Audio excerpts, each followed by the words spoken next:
All right, hello everybody. Welcome to week 5. I just opened up chapters 8 and 9 for the chapters and the quizzes for each of those PowerPoints as well. I'm going to walk quickly through the PowerPoints and discuss briefly some of the content in each of those chapters. However, you'll be responsible for the material, of course. I just wanted to give everybody an update.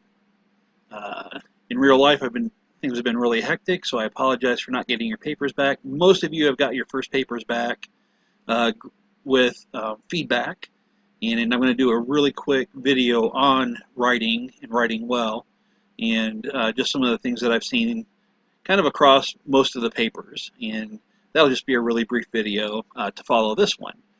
And so to keep this one short, as you can see, we're in week 5. Starting tomorrow is the 29th through August 4th, and we're on chapter 8 and 9, the personal assessment report. You should be finishing up the last sections of those, which are I, J, and K, and you'll submit the paper. Make sure you submit the papers in Word or in a PDF to the Dropbox. I just opened up a Dropbox in week 5, and that should be for your final report with everything on it. I plan on having by Tuesday. I've got a couple nights. I've got tonight, tomorrow night, and Tuesday night to go through your papers and everything. Hopefully get that back to you so that if you wanted to, you can make amends to A through H, which will be the first 2 parts that you have submitted for the paper. And if you have any questions, I'm going to make sure that I made drop boxes for that. So hopefully you've been going along and keeping your results from all your papers so that you can put those in the assessment part for your personal assessment report. So with that, I'm going to pull up the chapter 8 PowerPoint and make it big here. So chapter 8 looks at the assessment of educational ability. So we're going to look at survey battery, diagnostic, readiness, and cognitive ability tests. And for the quiz, you are going to have a portion where you're going to separate probably 12 items or more according to whether or not they're a survey battery, a diagnostic, a readiness, or a cognitive ability test. So just to give you a heads up for that quiz. So defining the assessment of educational ability for the purposes of, and you can read through that. Tests of educational ability, assessment of ability, what can one do? And so we have achievement testing, what one has learned, and then we have aptitude testing, what one is capable of learning. So these are predictive in nature, and this is more of an assessment to see what you already have learned. And as you can see, you have survey battery, diagnostic, and readiness, and under here you have cognitive ability. And so the next chapter is intellectual and cognitive functioning and things like that. So as you can see, the different tests of educational ability are the survey battery test, which measure broad content areas often used to assess progress in school. So these are the tests that you get at different grade levels to make sure that you are on target or the student is on target. Diagnostic tests assess problem areas of learning. So when we believe that there's a disability, a learning disability, these are the tests that are given. Readiness tests measure readiness for moving ahead in school, often readiness to enter in the first grade. So have they achieved those things that are necessary from kindergarten or preschool to go into the first grade? And finally, the cognitive abilities, often based on what one has learned in school, measure a broad range of cognitive ability useful in making predictions, i.e. success in school or college. So your ACTs, your SATs. Survey batteries, important because of No Child Left Behind and other requirements from the state and federal levels. And you can read through this to find out more about the survey battery tests. As you can see, quite a bit of information, quite a bit of tests. You're going to want to know where these tests are at when you take your quiz, so that will be helpful information. And what they do, actually. So, oh, sorry, got a little excited, went past the diagnostic.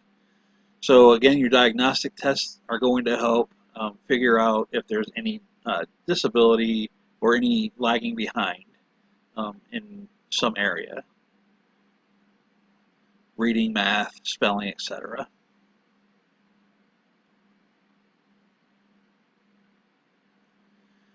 And the diagnostic tests continue. So readiness testing, sometimes helpful if a child is moving on to the next level. As it says, usually kindergarten or first grade. Because there's such a variety of cognitive function changes in that age range, some kids just haven't physically, their brain hasn't physically developed enough to move forward. And so this is one test, or these testing are something that helps us determine whether or not they're ready to move forward. Sometimes they just need to have a delay.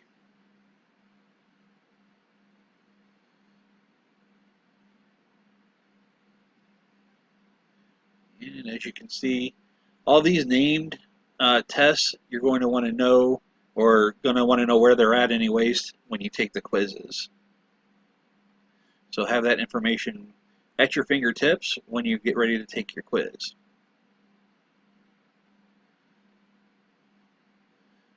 So, and then finally we have the cognitive ability tests. So the ACT, the SAT, etc.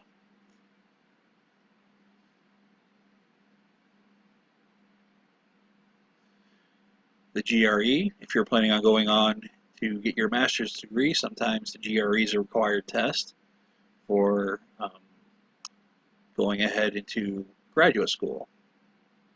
Not all master's level counseling courses actually ask that you take the GRE. So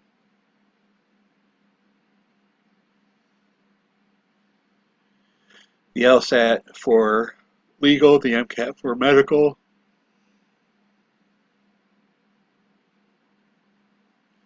And so as you can see, that was chapter 8. Basically functioning or looking at those different those 4 areas of testing. And quickly I'll pull up chapter 9, PowerPoint. And so where that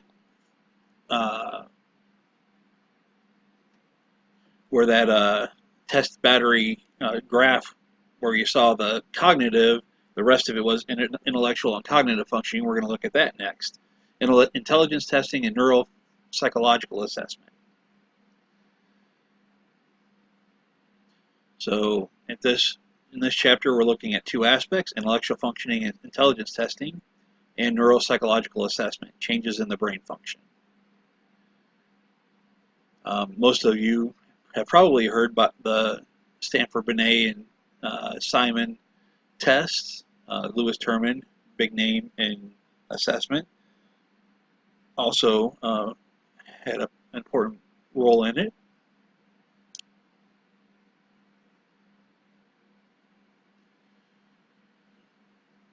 So different models of intelligence. This is going to, again, be an important factor on your quizzes. So you're going to want to know, for instance, Edward Spearman's 2-factor approach.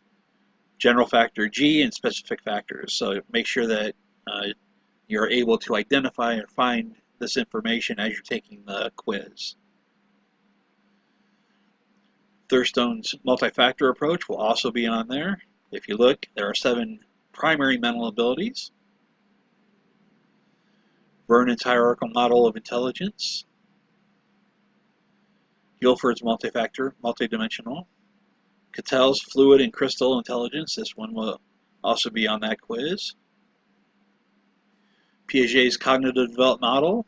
Again, also an important theory and will be on the test or on the quiz.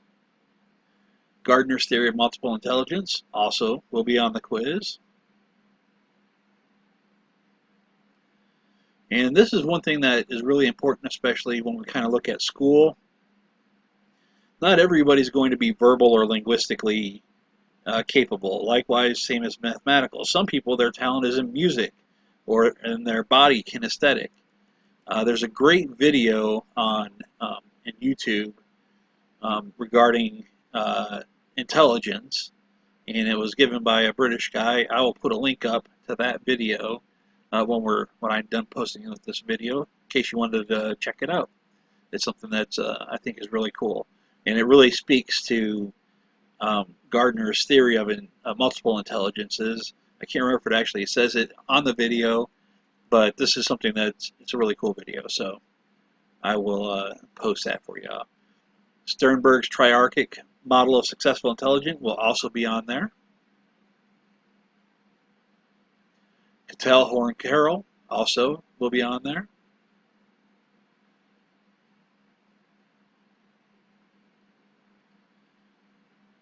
And I mentioned this earlier, the Stanford-Binet intelligence test.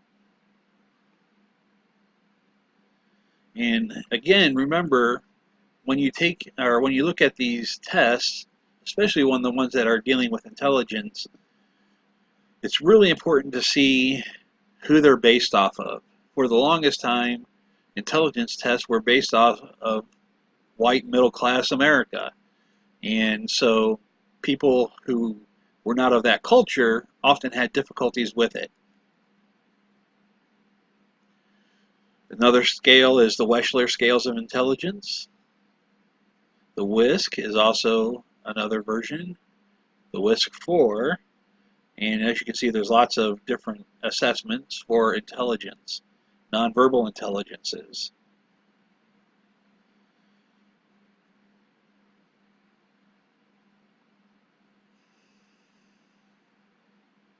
And the last part of the test is a brief history of the neuropsychological assessment.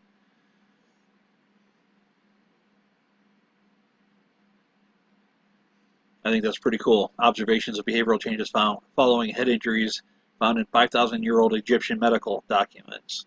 Very interesting that they've been looking at it since then.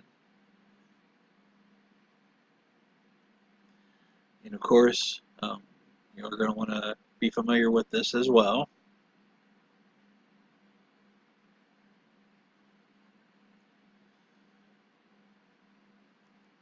And like I was saying about the abuse of intelligence and cognitive functioning, the difference between somebody who is very good academics-wise, reading, writing, and arithmetic, versus somebody who has an amazing ability at music. I just am always blown away when I think of like Bohemian Rhapsody and Freddie Mercury and how music just comes to them. The members of Queen and anybody who can do music. It just amazes me because I can't do music at all. A lot of times there were purposeful miscalculation of intelligence of minorities, so that especially the white Anglo-Saxon Protestant could say that they were superior over different minorities. And just a variety of really good information. So just to go back over really quick, that was chapters 8 and chapter 9, just a really quick overview of those. And your personal assessment report, the whole thing will be due by next Sunday. So not tonight, of course, but next Sunday. And I will get you all of your papers that you have submitted back to you by Tuesday night. So I really apologize. I hate being behind, and I am hoping by Thursday I will have all of your discussion boards completed. So please, if you haven't done those yet, get those in and get your comments and follow the outline of what's asked for in each of those discussion board responses. If you can't find the discussion boards, remember, not there, sorry. In week 2, not week 2, week 3, the discussion boards 1 and 2 should be open. So I can see that there are 20 posts in response. 10 participants have done that. All of discussion board 2 hasn't been completed yet, so if you haven't done those yet, please finish those up. You'll need the results for your personal assessment report, so you want to make sure you get those done. And follow the directions, at least 10 sentences, and at least 5 sentences. So you're going to want to make sure that you get all those done. Let's see.